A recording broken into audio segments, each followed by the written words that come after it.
Bienvenidos, amigos. Nos da tanto gusto que están aquí para nuestra serie de Monumentos de Profecía. Y no solo quiero darle la bienvenida a aquellos que han estado aquí fielmente. Una reunión más aquí en Albuquerque, a pesar de ese tráfico y la construcción que se está llevando a cabo, y ustedes siguen viniendo, y eso realmente me da gusto, la dedicación. Y aquellos que sintonizan de todo el mundo y observan, nos da mucho gusto que están con nosotros.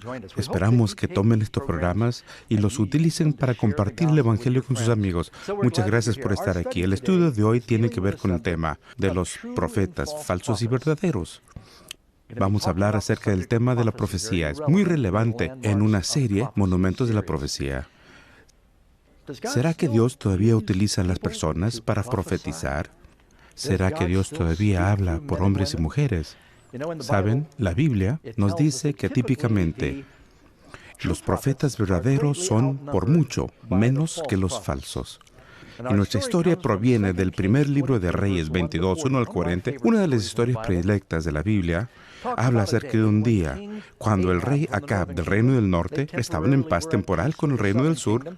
¿Has oído hablar de Josafat? La gente dice, su Josa.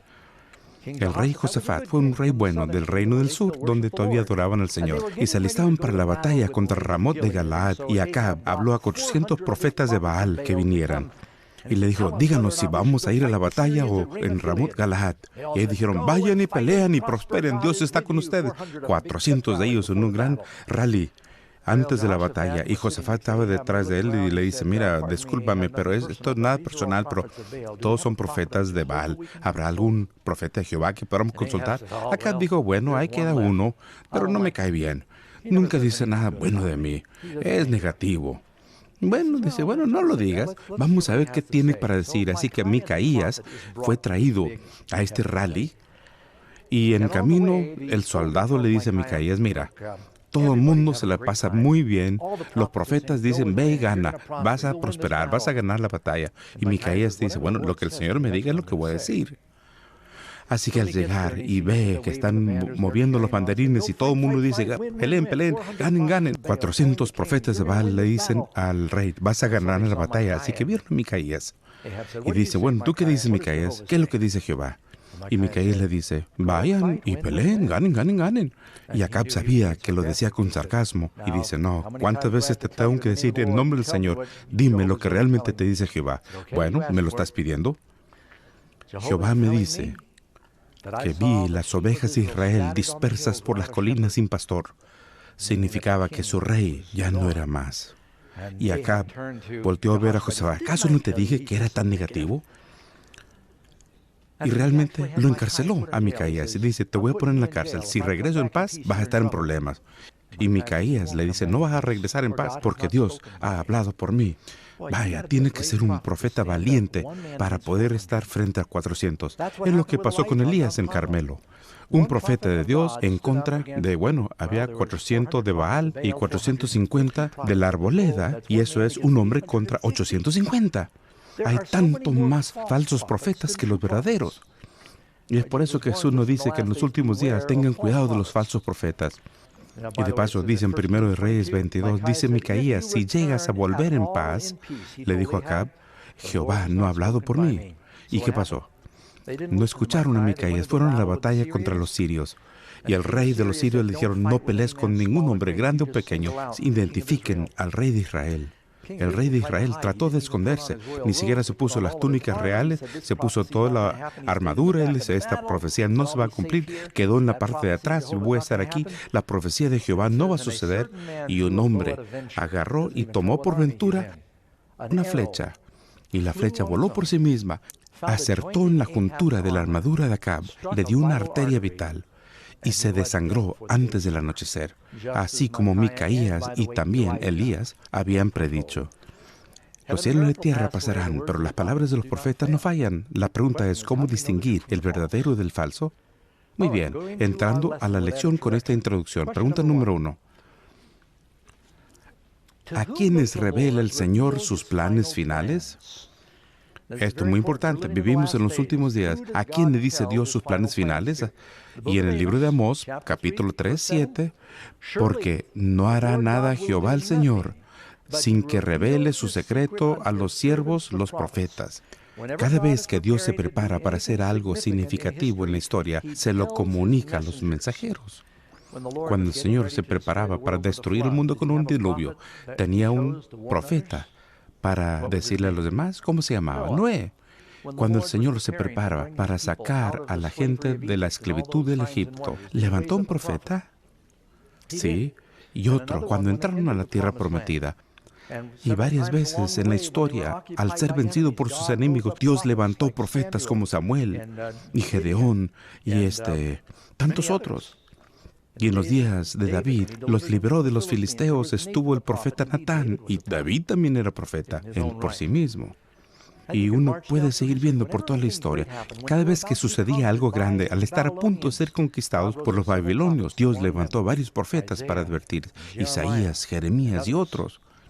Al estar a punto de regresar, tenía a Ezequiel y a Daniel. Todo lo significativo que hacía Dios antes de la venida del Mesías. ¿Levantó Dios un profeta? ¿Cómo se llamaba? Juan el Bautista. ¿Les hace sentido que antes del fin de la historia bíblica, al regresar Jesús, Dios tendrá un mensajero especial para ayudar a preparar a las personas para ese evento? Yo creo que sí, pero debemos saber cómo discernir entre lo verdadero y falso, o seremos engañados, porque Jesús dijo que los falsos profetas casi siempre son más que los verdaderos de 100 a 1. Y bueno, realmente son muchos más. Pregunta número 2. ¿Habrá profetas verdaderos y falsos en los últimos días? La respuesta lo vemos en Mateo 24, versículo 11. Y muchos, ¿qué tipo de profetas? Falsos profetas se levantarán y engañarán a muchos. Esta es una portada antigua de la revista Newsweek, de aquel nombre, Marshall Applewhite, que tenía el grupo Portal del Cielo, y dijo que una nave espacial se escondía en la cola del cometa Halley, los recogería a todos, y todos bebieron una poción suicida. Personas como Jim Jones y David Koresh, y hubo un Japón que practicó un ataque de cianuro en el metro, y hay mucho que está pasando en el mundo hoy. Estos son profetas falsos, pero lo que realmente asusta no son los locos que andan por allí hablando de ovnis. Los falsos profetas en la iglesia son lobos en pieles de corderos. Hablan de Jesús, citan textos de la Biblia, y eso es lo que nos asusta. ¿Cómo distinguirlos? ¿Saben? Jesús no dice, tengan cuidado de cualquier profeta en los últimos días. Él dice, tengan cuidado de los falsos profetas. Hechos 2:17. Y en los posteriores días, dice el Señor, derramaré de mi espíritu sobre cuánta carne, sobre toda la carne. ¿Y cuándo va a pasar? Y esto será en los últimos días. Esto sucedió en un momento en el Pentecostés cuando salió su espíritu. Y luego sigue diciendo, y sus hijos, ¿y sus qué? Y sus hijas profetizarán. Así que tenemos tanto hijos e hijas están profetizando. Así que hay solamente profetas varones, o dice la Biblia que también hay mujeres. Hay varios en la Biblia. Les voy a dar varios ejemplos. Puedes leer acerca de la hermana de Moisés. Y es muy interesante. Amram y Jocabed fue la pareja judía, tuvieron larga vida, tuvieron 3 hijos, hijos extraordinarios. Los 3 hijos fueron profetas. Sus nombres fueron María, Aarón, María primero, luego Aarón y Moisés. Los 3 fueron profetas. Solo los muchachos fueron sacerdotes, pero los 3 fueron profetas. Y habla acerca de María, la profetisa, la hermana de Aarón, que tomó el tamboril en la mano y fueron a hacer danzas con las mujeres después de cruzar el Mar Rojo, y cantaban el cántico de la victoria. El caballo y el jinete cayeron en el mar. Lo puedes leer en el Nuevo Testamento. Dice en Lucas 2:36, y hubo una tal Ana. ¿Una qué? Una profetisa, la hija de Fanuel, de la tribu de Aser. Era de avanzada edad y ministraba en el templo cuando se trajo a Jesús de bebé y profetizó sobre él. Teníamos a Hulda en el Antiguo Testamento. Y también lees en el Nuevo Testamento otro ejemplo, Hechos 21, versículos 8 y 9. Y en el siguiente día, nosotros, compañeros de Pablo, salimos y llegamos a Cesarea y entramos a la casa de Felipe, el evangelista. Él inició como Felipe el diácono, pero termina y se convierte en un evangelista, uno de los 7 diáconos originales, y posamos con él. Y este hombre tenía 4 hijas vírgenes que profetizaban. Así que tenemos, aún en el Nuevo Testamento, ejemplos de ese don de la profecía. Es uno de los dones del Espíritu. ¿Será que Dios ha retirado los dones del Espíritu de la iglesia? No. Podemos enlistarlos. Todos son necesarios. Número 3. ¿Qué clase de falsos profetas están específicamente condenados en la Biblia? En la lección tenemos como unas A hasta la H de categorías de los falsos profetas que se nos advierte. Por ejemplo, la A. Quien practique adivinación, es decir, adivino, que te puede leer las palmas y las tarjetas tarot. Y ya sé que ustedes piensan que es una práctica antigua, pero todavía lo tenemos en las ciudades. Aquí los tienen en Nuevo México, en Albuquerque. Hay uno en Sacramento. Y en una reunión como esta, yo le tomé una foto a su negocio y me paré enfrente y fue bastante interesante. Era morado y tenía cruces en la ventana. Decían que te iban a leer las cartas tarot y leer la palma. Y mientras tomaban la foto para la presentación, la señora del negocio me dice, bueno, ¿qué estás haciendo? ¿Te puedo ayudar? Bueno, estoy tomando una foto. ¿Para qué? Le quería decir, bueno, tú eres la profetisa, tú dímelo. Pero no lo dije, solo lo pensé. El otro sería B, un observador de los tiempos, es decir, un agorero, el que está metido con la astrología. Oh, déjame leer tu signo, deja ver si tienes unos peces subiendo con la influencia del acuario. Y recuerdo cuando vivía en la cueva, tenía un amigo que estaba tan metido con la astrología. Se llamaba Adam Acuario. Él se cambió su nombre. Y le dije, explícame cómo funciona esto. Bueno, tú sabes, hay unas constelaciones. ¿Y cuán lejos están? Y bueno, pues están muy allá. Entonces me estás diciendo que la alineación de aquellas estrellas afectan a cada individuo en una forma diferente aquí en la Tierra. Y la estrella más cercana, Alpha Centauri o Alpha Próxima, si viajas 300,000 kilómetros por segundo, en 4 años vas a llegar a esa primera estrella. Esas constelaciones que están tan allá están dirigiendo la vida aquí en el planeta Tierra. Explícamelo. Mi mamá solía escribir canciones, incursionaba en la astrología y escribió una canción, escribió un álbum entero y fueron canciones de amor. Fueron 12 canciones para los diferentes signos del zodiaco y creo que le fue bastante bien. Le dije, mamá, ¿realmente crees en eso? Claro que no, dice. Entonces, ¿por qué hay gente que está por ahí y escriben una columna para el zodiaco y la astrología y ellos ni siquiera lo creen? Y bueno, la C, un sortílego o mago. Bueno, muchos de estos magos, algunos son bastante oscuros y saben que son trucos la mayoría de las veces. Y pues son personas que hacen ilusiones, son diestros de manos y lo hacen cosas muy diferentes y uno dice, ¡ay, mira qué lindo! Y eso, pues está más o menos metido con las artes oscuras. Y bueno, no hablo del payaso que viene al cumpleaños. Cuando hay trucos y cosas de esa naturaleza, pues bueno, los magos, hay un mago en el Nuevo Testamento que engañaba a las personas con sus maravillas. Y cuando vio a los discípulos que imponían sus manos, se llamaba Simón, vio a los discípulos imponer sus manos y la gente recibe el Espíritu Santo, él le ofreció dinero a Pedro para ese poder. Y Pedro le dijo que tu dinero perezca contigo si piensas que puedes comprar el Espíritu Santo. Pero él había estado usando trucos para engañar a las personas y controlarlos. Y Dios le dijo, no hagas eso. Y dicho sea de paso, si visitas a un así llamado profeta y tienes que pagar por la profecía, eso es sospechoso. No recuerdo a alguien que haya ido con Elías y él le dice, así dice Jehová, espérame tantito, dame la tarjeta de crédito. Mira, aquí antes de la profecía, es más, no le puedes pagar a un profeta para que no te dé la profecía. Es el Señor que se lo dice que te la den y ellos te lo van a decir, aunque le des la ofrenda o no, te van a dar el mensaje del Señor. Muchos de estos religiosos allá afuera abusan de la verdad cristiana. Letra D, hechicero, que sería un medium femenino, y esas personas son las que dan encantos y buscan y hacen cosas en su mente y están echando auguros y pronunciando maldiciones, y la Biblia habla claramente que ellos en teoría se comunican con los muertos. Saúl fue a ver una hechicera y él murió el siguiente día. Pero alguien puede decir, no, esas son las brujas malas, yo solamente visito las blancas, así como el mago de Oz o algo. No existe. No hay brujas buenas. Muy bien.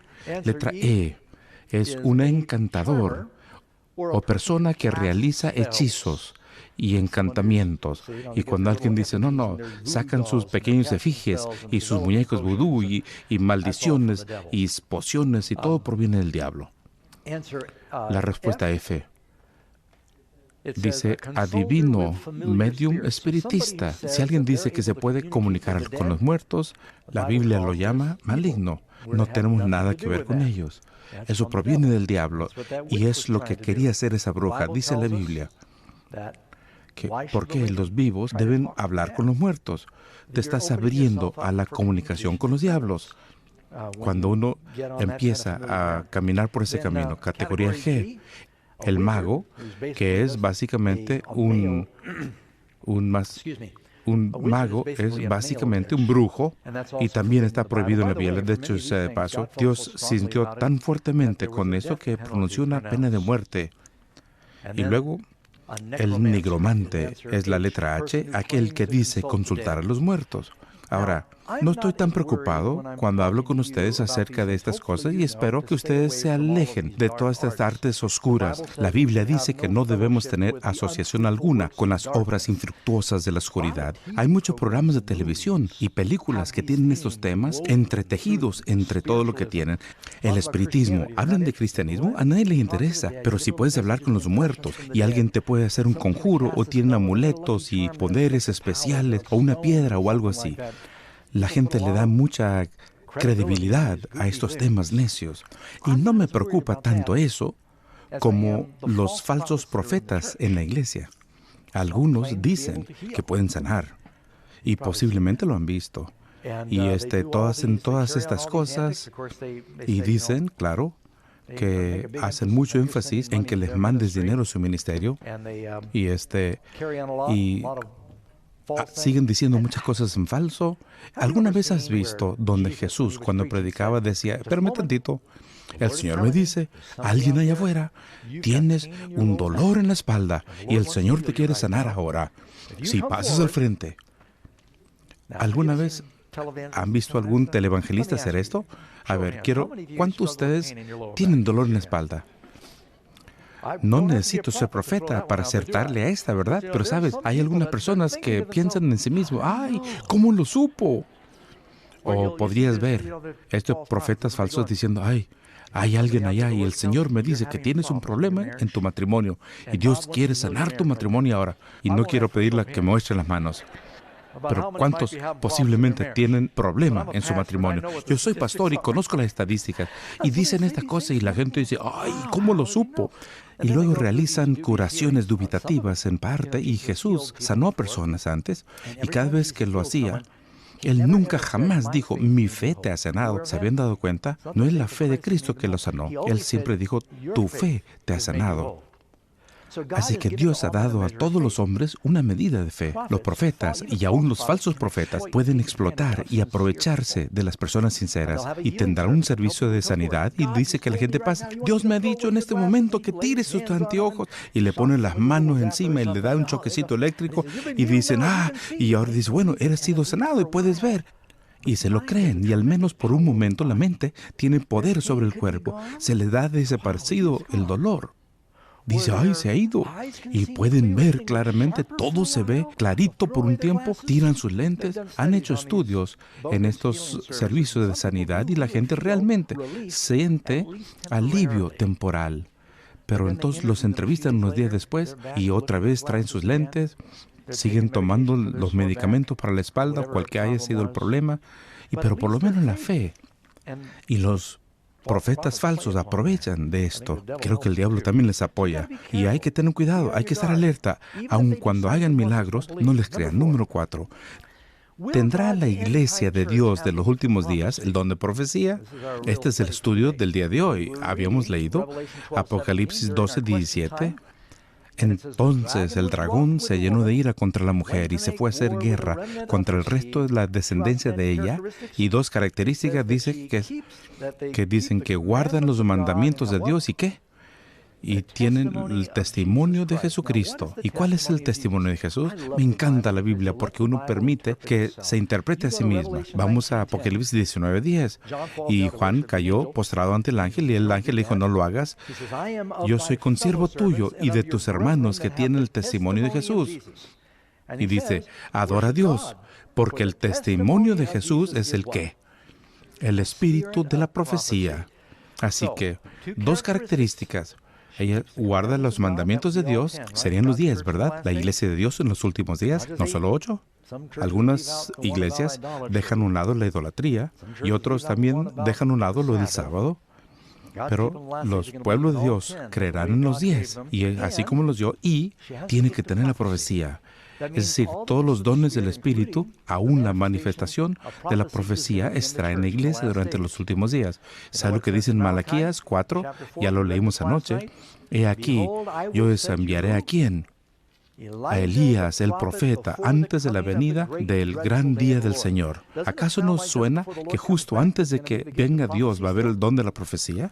Así que la razón por la que lo presento de esta manera es porque yo, igual que ustedes, si alguien viene y me dice, quiero que sepas, yo soy profeta de Dios, ¿cuántos de ustedes automáticamente estaría sospechoso de esa persona? Ahora, honestamente, ¿saben por qué? Porque 400 a 1 son falsos profetas, posiblemente más que eso. Pero saben, el peligro es que bíblicamente Dios dice, tengan cuidados con los profetas falsos, porque también habrán profetas verdaderos. De lo contrario, Jesús hubiera dicho, no crean en los profetas, tengan cuidado de los falsos. Y Jesús nunca jamás dijo, estoy retirando el don de la profecía de la iglesia. Dijo lo contrario. Así que, ¿ha enviado Dios un profeta en los días modernos al mundo? Pues yo creo que sí. Una en particular sobre la que me gustaría contarles, que estoy convencido fue profetisa, se llamó Elena G. de White. ¿Quiénes han escuchado este nombre? Ahora, debieran saber que cuando yo me convencí que Elena de White era profetisa, nunca antes había estado en la iglesia adventista. Estaba en las montañas, acepté a Jesús viviendo en una cueva, leí la Biblia, fui a la iglesia con muchos cristianos, mayormente evangélicos y algunos pentecostales.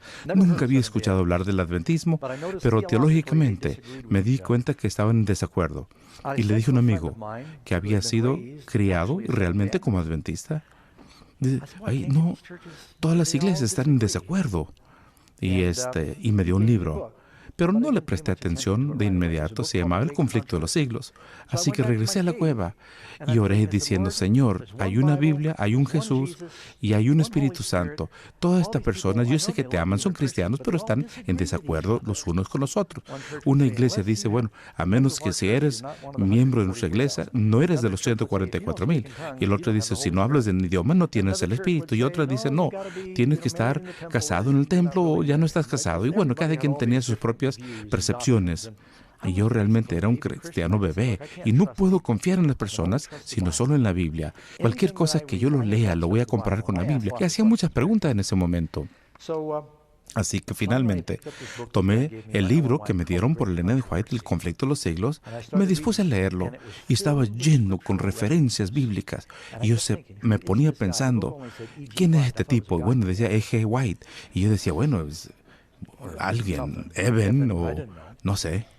Y leía el libro y decía, mira, la lucha entre el bien y el mal, finalmente todo lo que está ahí adentro, todas las cosas, el sábado, ¿por qué no lo percibí? Yo soy medio judío, yo debía haberlo sabido. Y dije, bueno, quien lo haya escrito es profeta, fue tan inspirador, tan bíblico, fue levantar a Cristo y nunca habla de sí misma, siempre habla acerca de elevar a Jesús. Así que, ¿no tienes otros libros por este tipo? Y él me dice, bueno, es una dama. Ah, ¿de veras? Elena de White. Dice, me gustaría conversar con ella. Y bueno, está un poquito tarde. Ella murió hace varios años. Pero yo me puse a leer y me di cuenta que, bueno, ¿dónde he estado yo? Ella le escribió más. Y voy a darle algunas estadísticas aquí. De alguna de sus escritos prodigiosos que había hecho. Escribió más libros. La mujer más traducida de la historia de la literatura. Eso debiera despertar su atención. es el autor norteamericano más traducido de ambos géneros. El autor americano más traducido, sea hombre o mujer, sus escritos cubren todo desde la educación, relaciones sociales, evangelismo, profecía, nutrición. Y su obra maestra, El Camino a Cristo, ha sido traducido a 140 idiomas. De paso, ese libro fue impreso por Fleming Revell, que es la misma casa editora que le imprimía Dwight Moody, y es una persona espiritual sobresaliente. A los 12 años de edad, solo tenía 3 grados de educación. Eso debiera decirnos algo. Y bueno, escribió más que virtualmente cualquier otra mujer en los tiempos modernos. Tuvo un accidente, tenía una melliza, regresaba de la escuela a casa, recibió un golpe, se rompió la nariz y su salud, luchaba con su salud. Y a los 17 años de edad era parte del movimiento millerita, buscando y esperando la segunda venida de Jesús. Y eran metodistas, pero Jesús no vino. A los 17 recibió una visión que hablaba acerca del viaje del pueblo de Dios y de cómo es que el Señor seguía con su pueblo. Quería que todos se reunieran de muchas iglesias y fueran un solo pueblo que regresara a la Biblia. Desde los 17 años hasta los 87, durante más de 70 años tuvo 2,000 visiones y sueños que todos tenían que ver con la Biblia. Y desde un puñado de personas, somos ahora 17, 18 millones en el mundo entero. La Biblia dice, por sus frutos los conoceréis. Y veamos otra vez la lección. Va a ver si le aplicas en la prueba del profeta. Número 5. ¿De qué maneras le habla Dios a un verdadero profeta? Ahora, hay varias cosas que vienen en la Biblia. Número 12, 6 y 8. Y cuando haya entre vosotros profeta de Jehová, le apareceré en él en visión. Así que una de las formas que Dios le habla a los profetas es ¿cómo? A través de una visión. Y la segunda dice, y hablaré con él. ¿En qué? En un sueño. ¿Podrán leer acerca de la visión del Apocalipsis? Cuando a José durmió, él tuvo un sueño. La Biblia dice que cuando Jacob durmió, soñó acerca de la escalera, Dios le habló en un sueño. Y también dice que yo hablaré con él cara a cara. Cuando Dios le habló a Isaías, él le habló. Dios le habló a Abraham cara a cara. Y en ocasiones Dios hablaba a través de los ángeles. Un ejemplo lo vemos aquí en Zacarías 4:1. Y dice, ¿y el qué? El ángel habló conmigo, vino otra vez. Muchas veces Dios le habló a los profetas a través de los ángeles. Y me despertó como hombre y lo despertó del sueño. Y al mencionar hace un momento durante su vida, 70 años de ministerio público, interesante, el número bíblico, Ellen G. White recibió 2,000 visiones. Dios le habló a través de los ángeles, a través de los sueños, a través de las visiones, y Jesús le habló cara a cara. Realmente Jesús le habló, y todo lo que ella ve y todo lo que escribe y lo que lee, todo corresponde a las Escrituras, y para mí eso es una de las pruebas más grandes. Es más, tuvo tanta visión, más de 2,000 visiones en público, muchas veces fueron observadas, y un hombre, J.F. Larborough, escribió una lista de las cosas que miró en las visiones por muchas veces, y voy a leer un poquito de sus anotaciones. Inmediatamente antes de una visión, tanto la hermana White y otras personas en la habitación experimentan un sentido profundo de la presencia de Dios. Al inicio de la visión, Ellen G. White decía gloria o gloria a Dios, y en ocasiones lo repetía. Experimentaba una pérdida de su fuerza física, a veces colapsaba o parecía que se iba a desmayar. Entonces se despertaba y permanecía erguida y manifestaba una fuerza sobrenatural. Sus manos se movían grácilmente, y si un hombre estaba a su lado, quería agarrarle la mano, lo podía mover cual muñeca de trapo, y nada podía detenerla, como si fuera hecho de hierro en ese tiempo. Tenía fuerza sobrenatural, y eso también pasaba con los profetas bíblicos. No respiraba, pero el corazón latía normalmente. Le pusieron un candil frente a su rostro y un espejo, y no respiraba todo el momento estando en visión, y la visión ocasionalmente era de 20 minutos a media hora. No respiraba. Algunas personas pensaban que era un fraude y la examinaban y salían ahí totalmente pálidos diciendo, ella no está respirando, y se mueve. Latía el corazón. Y cuando los profetas de la Biblia estaban en visión decían, no había aliento en mí. Ocasionalmente hacía exclamaciones indicando algunas de las escenas que se le presentaba. Respiraba pesadamente por la boca, hablaba un poco, tenía los ojos abiertos, pero no con la mirada vacía. Parecía que observaba intensamente lo que veía. En ocasiones cambiaba de posición, en ocasiones sentada y otro reclinando, y en ocasiones caminaba por la habitación haciendo gestos gráciles al informar lo que veía, y estaba totalmente inconsciente de las cosas que le sucedían. Ni percibía, ni veía, ni sentía nada de lo que estaba a su alrededor. Ni percibía, ni veía, ni sentía nada de lo que estaba a su alrededor. El final de la visión se anunciaba por una inhalación profunda. Finalmente comenzaba a respirar otra vez, una inhalación seguida por otra a 1 minuto de distancia, y pronto se le restablecía la respiración normal. Inmediatamente después, todo parecía muy oscuro para ella, y decía oscuro, oscuro, y en poco tiempo recuperaba sus fuerzas y habilidades normales otra vez. Pero le sucedió miles de veces, y cada vez que salía de visión, escribía y contaba lo que había visto. En ocasiones tardaba en recordar, pero ni siquiera sabía lo que le había sucedido. Luego el Señor les hablaba y decía que escribiera las cosas, y la evidencia está en lo que escribió, que todo se cumplió. Las profecías se hicieron verdad. Y vamos a regresar a la lección, porque me puedo distraer bastante y tenemos que terminar con este estudio. Pregunta número 6. ¿Son los milagros una evidencia definitiva de un verdadero profeta? ¿Podemos guiarnos por los milagros? ¿Puede el diablo obrar milagros? ¿Hará milagros el diablo? Apocalipsis 16:14, pues son espíritus de demonios que hacen señales y van a los reyes de la tierra en todo el mundo. ¿Todos los profetas hacen milagros? Recuerden, en la Biblia los profetas son diferentes. Todos los profetas escriben libros. ¿Hizo Juan el Bautista algún milagro? ¿Me puedes decir dónde es que Juan el Bautista sanó a alguien? ¿Expulsó demonios? Nunca dice que Juan el Bautista, su ministerio era predicación. Elías fue uno de los más grandes profetas. ¿Escribió un libro? No. Natán el profeta lo escribió. Gad también. Otros profetas también escribieron.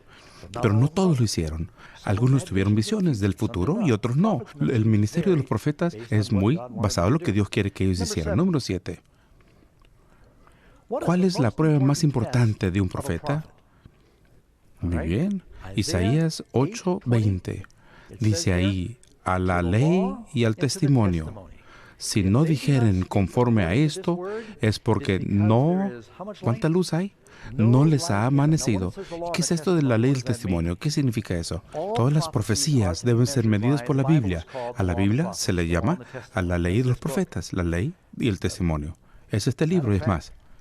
Cuando dicen Apocalipsis 12:17, que son los que guardan los mandamientos de Dios y tienen el testimonio de Jesucristo, la iglesia de los últimos días tendrá la verdad de la palabra.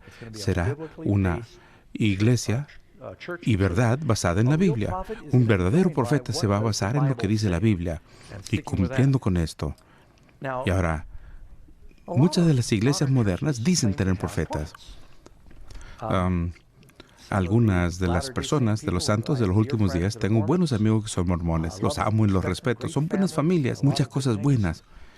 Pero estoy respetuosamente en desacuerdo de que José Smith haya sido profeta, porque al estudiar con mis amigos, y yo les digo, la Biblia dice esto y ustedes practican esto, ¿y por qué? Bueno, porque José Smith es nuestro profeta y él recibe información fresca que invalida la Biblia. Así que este es un hecho. Tienen sus libros, La perla de gran precio, y dicen, sí, sabemos que bíblicamente el sábado es el día séptimo, pero Joseph D. Smith dice que fue cambiado el domingo. ¿Dónde está la Biblia? No lo tenemos en la Biblia, pero sus escritos son inspiración fresca, son nuevas. La Biblia es la letra vieja y esta es información nueva. Bueno, para mí, me disculpas, la Biblia no cambia, es el fundamento. Lo mismo con Mary Baker Eddy, es de la ciencia cristiana. George Day Russell, testigo de Jehová, y la Atalaya. Ellos dicen también, bueno, tenemos información fresca. Si no va de acuerdo a la palabra de Dios, no son profeta. Tiene que cumplir de acuerdo a la ley y el testimonio. Ellen de White dijo una y otra vez, obedezcan la Biblia y no a mí. Todo lo que yo diga simplemente es una lupa inspirada de lo que Dios ya dijo. Y ella dice, bueno, si yo digo algo que no va de acuerdo a la Biblia, obedezcan la Biblia. Nunca antepuso sus escritos a la Biblia. No debemos quitarle ni agregarle a la palabra de Dios. Pero eso no significa que Dios haya dejado de hablar por los profetas en los últimos días. Aquí tenemos una cita de Ellen White y lo pueden leer por sí mismos. El libro Conflicto de los Siglos, 594. El último gran engaño se desplegará pronto ante nosotros. El anticristo va a efectuar ante nuestra vista obras maravillosas. El contracimiento se asemeja tanto a la verdad que será imposible distinguirlos sin el auxilio de las Santas Escrituras. ¿Ven bien? Ellos son las que deben atestiguar el favor contra toda declaración y de todo milagro. En 1910 o 1909, cuando ella habló por última vez en público a una conferencia, tomó una Biblia que estaba en el podio y la tomó y le dijo, hermanos, les encomiendo este libro. Había escrito más de 50 libros. En ese momento él dice, no les encomiendo mis libros, sino la Biblia. Esa fue una verdadera prueba. Número 8. ¿Cuál es la segunda prueba de un verdadero profeta? Podemos leer en 1 Juan 4:2. Y en esto conoced el Espíritu de Dios. Todo espíritu que confiesa que Jesús ha venido en carne es de Dios. Ahora, algunas personas que están tratando de ser profetas y ellos dicen, yo soy Jesús. Ellos dicen que son la reencarnación de Jesús. ¿Será que nuestro Jesús solamente fue uno de los Jesuses? Y nuestros amigos musulmanes, ellos creen que Jesús fue un profeta, pero no creen que fue Dios en la carne. Es una gran diferencia. Tengo muchos amigos que son musulmanes y hemos hablado y hemos estudiado juntos con otros. Y la idea de que Jesús es Dios, dicen que solamente hay un Dios, Mahoma es su profeta. Bueno, Jesús es ese uno Dios, porque Dios dice, oíd Israel que el Señor nuestro Dios es uno. Dios el Padre, Hijo y el Espíritu Santo, ese es el uno. Uno en hebreo significa unidad. Jesús oró para que los discípulos sean uno. El esposo y la mujer se casan y llegan a ser una sola carne. Así que no hay contradicción. Así que tenemos que creer en la encarnación de Cristo. ¿Ellen White lo creyó? Claro que sí. Y aquí, uno de sus libros más populares tiene que ver con la vida de Cristo. Es un clásico, es posiblemente el mejor libro de la vida de Jesús, El deseo de todas las gentes. Léanlo y veamos si no les acerca más a Jesús. El deseo de todas las gentes. El bibliotecario hace unos años en la biblioteca del Congreso dice que de los cientos de libros sobre la vida de Cristo, el deseo de todas las gentes era el mejor. Así que, y dice, desde la eternidad, el Señor Jesucristo fue uno con el Padre, fue la imagen de Dios. Y más, yo imprimí una de mis citas predilectas del libro Deseo de todas las gentes y si tengo tiempo se los voy a leer. Y este es Deseado de toda la gente 775. Escuchen las palabras. El inmaculado Hijo de Dios pendía en la cruz, su piel lacerada por los azotes, esas manos que tantas veces alargaron para proferir bendiciones, fueron clavadas a las barras de madera, y esos pies incansables del ministerio del amor clavados al árbol, esa sien real traspasada por la corona de espinos y los labios temblorosos desfigurados por la congoja, todo lo que aguantó la sangre, las gotas que corrían de la frente, sus manos y sus pies, la agonía que sacudía sus hombros y la angustia indecible que llenó su alma al ocultarse el rostro de su Padre. Dice que fue por ti que el Hijo de Dios consiente en llevar esta carga. Por ti estropea el dominio de la muerte y abre los portales del paraíso. Aquel que tranquilizó las olas y caminó sobre las espumosas olas. El que hizo temblar a los demonios y huir a la enfermedad. Abrió los ojos ciegos y llamó a los muertos a la vida. Ofrece a sí mismo sobre la cruz cual sacrificio, y esto por amor a ti. Este libro está lleno de declaraciones como esto, que elevan a Cristo y hablan de Jesús, el sacrificio de Jesús, y todo encaja con la historia del Evangelio perfectamente. Yo creo que Ellen White realmente pasa esta prueba. La razón de su importancia es porque es muy peligroso que nos guíe mal un profeta malo, y también es peligroso rechazar el verdadero. Número 9. Tenemos que aplicar las pruebas. ¿Cuál es la tercera prueba de un profeta? Lo podemos ver en Mateo 7:16. Dice, ¿por qué? Por sus frutos los conoceréis. José Smith. Y nuevamente no pretendo criticar, pero es un hecho histórico que tomó otras esposas. Algunas que ya se habían casado con otras personas. Es por eso que lo mataron en 1844, sobre todos los años. Mary Baker Eddy se divorció del esposo. George Taze Russell se divorció de la esposa. Ellen White se casó a un esposo, tuvo 4 muchachos, 2 murieron, uno de infante y el otro a los 16, los demás sobrevivieron. Su familia entera trabajó con ellas, sus hermanos y hermanos, todos creían que era una persona sincera e inspirada, y posiblemente fue Lincoln quien dijo que puedes engañar a todas las personas parte del tiempo. Se puede engañar a algunas personas todo el tiempo, pero no se puede engañar a todas las personas todo el tiempo. Y yo creo que las personas más difíciles de engañar es a tu propia familia. Aquellos que la conocieron mejor, que vivieron con ella, dijeron que ella era persona genuina, practicaba lo que predicaba. Sus vecinos decía que era la persona más amorosa, que venía y cuidaba o atendía a los enfermos, y la nota de defunción que se escribió al morir en los periódicos de Elm Havens mencionaba que era una persona consistentemente cristiana. Así que su vida dio ese fruto. No solo eso, solamente en la cantidad de escritura que hizo. La Biblioteca del Congreso Americano, creo que ya le cité parte de esos datos, reconoció a Ellen White como la 4ª autora más traducida en el mundo, la autora más traducida en el mundo y el autor americano más traducido en el mundo. Escribió como unas 5 millones de palabras y miles de páginas. Otro asunto que se me hizo muy interesante es que George Barna, han oído del grupo de investigación Barna, aplicó una encuesta en 2005 acerca de las fuentes de materiales de inspiración para los pastores en Norteamérica. Es muy interesante. Esta es una cita directa. Los pastores menores de los 40 años de edad prefirieron varios autores, incluyendo al consultor James Collins, profesor de seminario Thomas Rainer, el ícono adventista al séptimo día del siglo XIX, Ellen White, y John Ortberg como sus fuentes favoritas. Y estos no son solamente pastores adventistas, son cristianos, católicos, evangélicos, a través de todos los Estados Unidos. Y puedo mencionar varios predicadores famosos. Ellos reconocerían que tienen los libros de Ellen White en su biblioteca, porque su comentario en la Biblia se llama la serie Conflicto de los Siglos, donde inicia con patriarcas y profetas, el origen del pecado, la caída del diablo, la creación del mundo. Es un libro hermoso, todo hasta llegar al conflicto de los siglos, la vida de Cristo, el hecho de los apóstoles. Es uno de los comentarios más increíbles e inspirados en la Biblia. Esta dama, con una educación de tercero de primaria, conocía la Biblia como ninguna otra persona que hayas conocido, y en un espectro tan amplio de información. Y el otro fruto es el fruto de la vida de la persona. El Señor le dio visiones sobre la educación.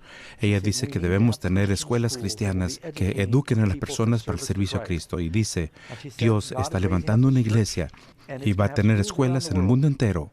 A la actualidad, gracias a sus consejos, la Iglesia Adventista tiene 6.966 escuelas y ese número sigue creciendo en el mundo entero. Segundo, solo en lo que tiene que ver con las escuelas parroquiales de la Iglesia Católica Romana. Tuvo toda clase de visión acerca de la vida saludable. Dice, los cristianos lo han perdido. Y nuevamente tuvo su primera visión sobre la salud.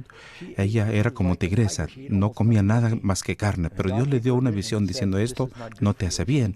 Y ella no quería cambiar, pero Dios se la dio. Así que empezó a ver la dieta vegetariana y dice, la mejor forma de vivir fue en los últimos años de su vida al encontrar la forma adecuada de comer de acuerdo a la Biblia. Comenzó a dar toda clase de consejos sobre la vida saludable. Establecieron clínicas, sanatorios. Pueden culpar a los adventistas del séptimo día por los cornflakes.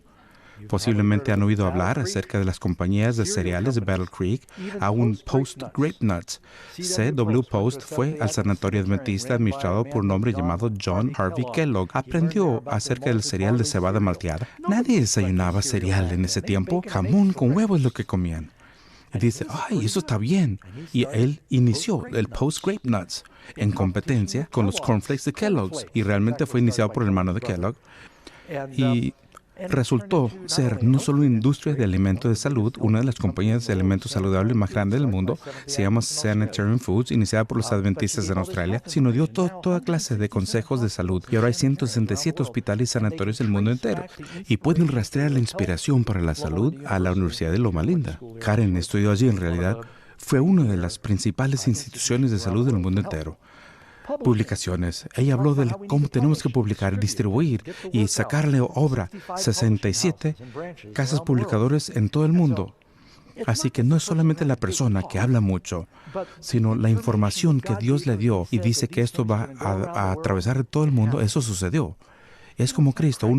La razón que yo sé que Jesús fue profeta, si un carpintero de 30 años de edad nunca viajó más de 160 kilómetros de donde nació, y él dice que las palabras que yo hablo irán al fin del mundo, es una declaración bastante audaz para un carpintero.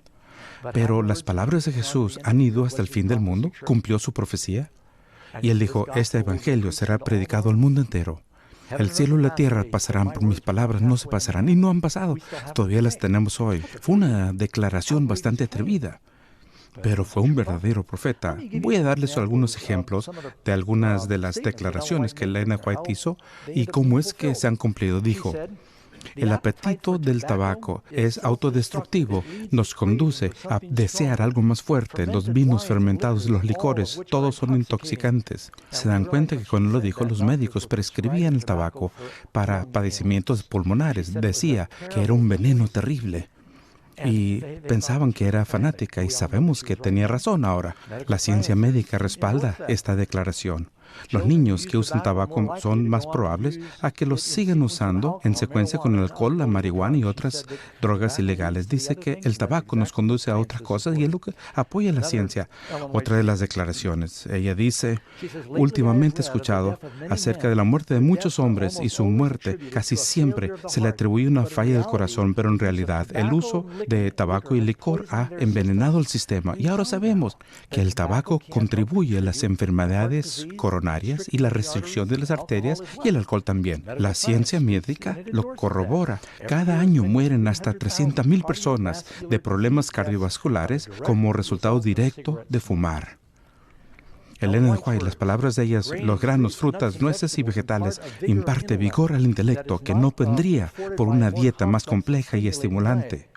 La ciencia médica habla y apoya la carne contiene una sustancia que impide la actividad cerebral y carece de una sustancia que el cerebro necesita para funcionar bien. Y todo el mundo escucha hoy bien acerca de los omegas y las cosas naturales para la mente y para la salud. Otra declaración, y esto es de un libro que escribió, Testimonios, volumen 8, bueno, no puedo ver el puntador. Hace años el Señor me dio direcciones especiales que los edificios deberían erigirse en varios lugares en América, en Europa y otros lugares para la publicación de la literatura que tienen la luz de la verdad presente de nuestros libros y hojas. Rayos de luz deben brillar para iluminar el mundo respecto a la verdad presente. Ella dice, el Señor me lo mostró. Bueno, las casas publicadoras, ya les mostré 165 en el mundo entero, y estos libros escritos y aún estos mensajes, si estuviera viva hoy, hablaría de la televisión. No había. Está yendo por el mundo entero. Este mensaje iría por el mundo entero como rayos de luz. Y ahora, dice en 2 de Crónicas 20:20, creed en el Señor y serás establecido. Creed en sus profetas y prosperarás. Y voy a darle un testimonio personal, mis amigos. Por su fruto los conoceréis. Y la Biblia es lo que yo leo todos los días. Pero también leo cosas que ha escrito Elena White. Y el fruto en mi vida es que me trae más cerca a Jesús. Me quiere hacer vivir una vida más piadosa. Y la fruta es que quiero ser mejor cristiano. Yo sé que cada vez que tenemos un profeta verdadero va a haber detractores, va a haber personas que dicen que Jesús tenía el diablo y sus enemigos decían que era samaritano, poseído por el diablo. Siempre habrán los críticos, pero ¿cuántos recordarán al comentarista Paul Harvey? Karen y yo tuvimos la oportunidad de conocerlo hace unos años. Es un hombre amable. Y Paul Harvey, es lo que él escribió. Sus escritos han sido traducidos a 148 idiomas, más que la de Marx, Tolstoy o Shakespeare. Apenas ahora el mundo comienza a apreciar su prescripción para una salud física y espiritual óptima. Elena White. ¿No la conocen? Conózcanla. Escuchaba el radio hace un par de años y escuché una cita muy conocida. Y yo le dije, Karen, ¿quién es eso? Es la doctora Laura. Algunos recuerdan cuando la doctora Laura, ella citaba a Elena White y lo lee. Ella no sabía quién era Elena White. Bueno, esta es una dama que se llama Elena White. ¡Qué linda cita! Así que la gente la han estado citando y muchos pastores la usan también y es algo muy inspiradora. Muy número 10. ¿Cuál es la cuarta prueba de un profeta? Jeremías 28:9.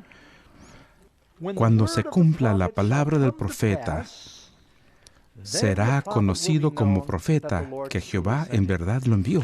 Ellen White, la mayor parte, no la pasó haciendo predicciones, pero hizo algunas predicciones y dijo algunas profecías y llegaron a cumplirse. Algunas sí. Nunca le ha fallado una. Por ejemplo, esta es una rara.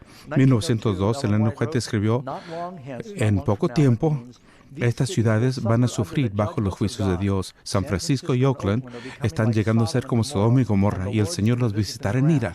Casi nunca escribió cosas como estas. Y nuevamente, en abril 16, y noten el día, 1906, Ellen White escribió: durante una visión en la noche, estuve en un lugar alto del que podía ver las casas sacudidas como juncos en el viento. Edificios grandes y pequeños caían al suelo. Centros vacacionales, teatros, hoteles y los hogares de los ricos fueron sacudidos y destruidas. Muchas vidas dejaron de existir y el aire estaba lleno de los gritos del dolor y angustia. ¿Saben lo que pasó después de esto? San Francisco, el terremoto, abril 18, 1906. Unos días después del terremoto pidió que la llevaran en carruaje lo más cerca posible a la ciudad, pues siendo que los fuegos se habían quemado por muchos días, dice, es exactamente lo que me mostró el Señor en esa visión. Otra predicción interesante que hizo, algunos se preguntaban que si se había cumplido en 9/11. En una ocasión en la ciudad de Nueva York, durante la noche, yo vi ciudades que subían piso tras piso, mucho más de lo que había en sus días, hacia los cielos. Garantizaban que eran a prueba de fuego y fueron construidos para glorificar a sus dueños y constructores. Las escenas que pasaron frente a mis ojos fueron una alarma de fuego. Los hombres miraban hacia arriba, lo alto de los edificios a prueba de fuego, y decían: están completamente seguros. Y saben, inmediatamente, cuando el primer avión arremetió a las torres, los guardias le decían a las personas que rodeaban: no se preocupen. Pero estos edificios fueron consumidos como si hubieran sido hechos de brea. Los bomberos no podían hacer nada para impedir la destrucción. No podían manejar los camiones, y ya sabemos que los camiones simplemente fueron destruidos en todos los edificios que se rodeaban. Y uno se pregunta si ella lo logró ver. Número 11. ¿Qué tres cosas ordena Pablo referente a las profecías? Primera de Tesalonicenses 5:20. No menospreciéis las profecías. No las menospreciéis. No lo voy a escuchar. ¿Y qué más? Examinadlo todo. Probadlo. Entonces, ¿qué? Retened, aguanten lo que es bueno. Así que debemos evaluar las cosas, revísenlas, y entonces ver si es verdad. Y pruébalo con la palabra de Dios. Y si tiene los méritos de lo que es un profeta verdadero y falso. Número 12. El consejo de quién rechazamos cuando rechazamos las palabras de un verdadero profeta. Es muy importante. Lucas 7, 28, 30. No hay mayor profeta que Juan el Bautista. Y todo el pueblo y los publicanos, cuando lo oyeron, justificaron a Dios. Mas los fariseos y los intérpretes de la ley desecharon el consejo de Dios contra sí mismos. Aquí Dios les había hablado. Dios les habló a través de un mensajero. Y al rechazar el mensaje de Juan el Bautista, ¿qué dice la Biblia? Que rechazaron el consejo de Dios. Saben, típicamente Dios no nos habla cara a cara, ¿verdad? Él nos habla a través de las personas, en ocasiones a través de los predicadores. No somos profetas, pero en ocasiones el Señor levantará una persona y le da un ministerio especial, un don muy especial. Y yo creo que ese don se puede encontrar en Ellen White, y podría haber otros en los últimos días que te traen este mensaje. ¿Saben cuál es el problema que dijo Jesús? Oh Jerusalén, Jerusalén, aquel que mata a los profetas y apedrea a aquellos que le son enviados. Con tanta frecuencia rechazamos a lo falso. Rechazamos la verdad y aceptamos lo falso. Y es lo que Jerusalén, es lo que el pueblo de Dios ha hecho con mucha frecuencia. No nos equivoquemos de esta manera y apliquemos la prueba a nosotros mismos. Me gustaría cerrar con un dato sorprendente. No sé si han oído hablar de la experiencia de Eva Wisniewska. Fue una parapente profesional. Es una de las personas competitivas, una de las mejores del mundo. Estaba en Australia en una competencia en 2007 e iniciaron un poquito tarde. Y toda una línea de nubarrones de tormenta llegaron y estaban a miles de pies en el aire. Había muchas de estas personas. Y sobre ella, junto con otros compañeros, se desarrolló una super nubarrón de tormenta justo arriba de sus cabezas y algunos de ellos alcanzaron a escapar por el costado. Había un caballero chino a unos cientos pies de ella, era un parapente profesional, y sintió que la atrapaba el vacío de una supercélula. Estas cosas suben unos 18,000 metros de altura y no podía descender. Y giraba sin control adentro de la supercélula, ascendiendo unos 18 metros por segundo. Así como que una gran aspiradora del cielo la succionaba. A su alrededor veía rayos y granizo, viento. Estaba en medio de la tormenta. Sorprendentemente continuó volando en su parapente cubierto de hielo. Siguió volando, subía y subía y subía y miró su altímetro. Estaba más de 6,100 metros de altura, sin oxígeno. Un lugar que se conoce como la zona de muerte para los alpinistas. No podía bajar. Llamó por radio a su amigo y dice: mira, me está golpeando mucho la lluvia y el granizo, no puedo bajar. Y dice que oró. Y el Señor, quiero ver a mi familia otra vez. Siguió subiendo y finalmente se desmayó. Flotó durante unos 45 minutos y lo saben ahora por el GPS que registró el viaje entero con su altura, 9,753 metros, miles de pies encima del monte Everest. No tenía oxígeno, estaba cubierta de hielo. Finalmente salió de la tormenta, caía hacia la tierra y milagrosamente su parapente se volvió a abrir, sacudió parte del hielo. Temblando terriblemente, quemada por el hielo, logró aterrizar. Y dijo: he visto cosas que nadie más había visto jamás. Estuve en medio de una tormenta y vi el asombroso poder de la tormenta. Nunca me sentí tan pequeña como estando allí. A más de 9,000 metros de altura había granizo y rayos. El parapente chino fue alcanzado por un rayo ese mismo día. Nadie históricamente ha estado más elevado que ella. Y cada vez en cuando Dios toma una persona y les da una experiencia única que puedan compartir con otros e inspirarla. Dios contestó su oración. Ella se recuperó completamente, sobrevivió. Dios tomó a una jovencita de 17 años, de Elena de White, la llevó al cielo y le mostró cosas para conducir a su iglesia en los últimos días. No quisiera que ustedes se perdieran esto. ¿Cómo saber que lo que digo es verdad? Prueben los espíritus, retened lo bueno. Vean por sí mismos, probad y ved. Si van a aceptar o rechazar, se lo deben ustedes mismos, por lo menos leerlo personalmente. Recomiendo que inicien con el libro Camino a Cristo. Si no, es un libro pequeño de la vida de Jesús, Camino a Cristo, y ver si eso no te bendice. Posiblemente lo puedes leer en línea gratuitamente, pero en los últimos días Dios quiere que su pueblo esté preparado. Quiere que nos unamos como un pueblo y regresemos a la palabra, y Dios nos ha dado todos los dones del Espíritu. Dio a su iglesia temprana y al pueblo hoy. Quiere que estemos dispuestos a escuchar. Seguramente el Señor no hará nada antes que revele sus secretos a los siervos, los profetas. ¿Estás dispuesto a estar abierto a lo que dice Dios para ti a través de su palabra y a través de otras personas que han sido inspirados? Ruego que lo puedan hacer. Pidámosle a Dios que nos ayude con esto.